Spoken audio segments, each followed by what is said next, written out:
Салам достор, кече күнү өзүңүздөр билгендей Акжол Махмудов менен Роман Власовдун ортосунда 1 сааттык маек болуп, балбандар бири-бирине болушунча урмат сыйын көрсөтүп, жылуу мамиледе баарлашты.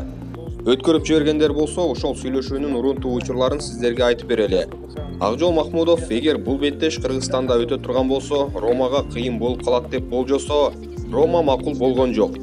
Жаш кезинде келип күрөшүп, финалда жеңилип калганын эскерип, бирок дал ушул Кыргызстанда чемпиондук пайдубалды тургузуп кеткенин баса белгиледи.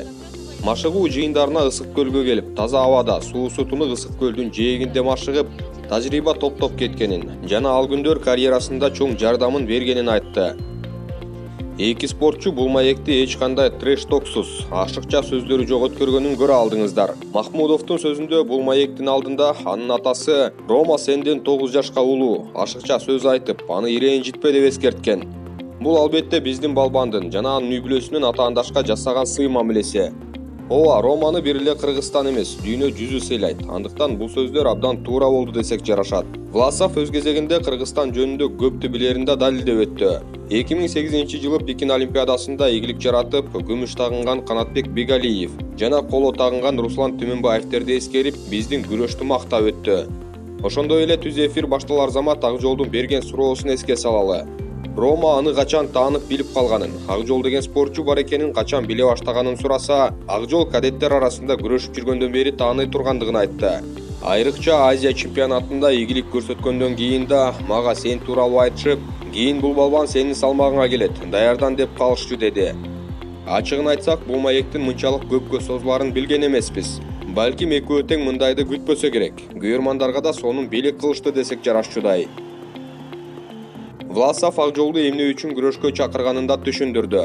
Мен Токио Олимпиада оюндарына барууга татыктуу экенимди көрсөткүм келип турат. Ачык айтайын. Олимпиада чемпиону Тамаш Лёринс карьерасын жыйынтыктады. Демек, экинчи орундун ээси сени менен күрөшүп, өзүмдү көрсөтүү башкы максатым болду. Утулсам дагы, утсам дагы өз жолумдан тайбай аракетимди уланта берем деп белгиледи.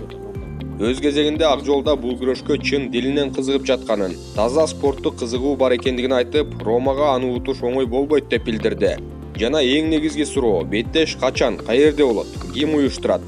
Роман Власов мындай мелдеште Акжол экөө эле күрөшүп кое албай тургандыгын айтып, дагы бир нече беттешти кошуш керек экендигин белгиледи. Баррера Гераи Трешин, Жоламан менен Чабану Кармашин жана башкаларды сунуштады. Эгер уюштуруу жагынан маселе жаралса, Россия тарап өзү өткөрө аларын айтса, Акжол бул тиреш сөзсүз өз күйөрмандарынын курчоосунда Бишкекте өтүшү керек деп айтты. Рома ага макул болуп, бирок алгач Акжолду Москвага чакырып, чоң сый көрсөтүп, чогуу мастер-класс өткөрөлү деп сунуш кылды. Ал эми күрөштү апрелде кылуу туура болот десе, Акжол майдын аягында күн жылып калган кезде уюштуралы деп сунуш киргизди. Машыгуу жыйындары жана мелдештер жок мезгилде болору анык иш. Демек, апрель же май айында бул беттешти көрүп каларбыз. Ага чейин спортчулардын артынан аңдып туралы. Каналга жазылып коңгуроону басып коюңуздар.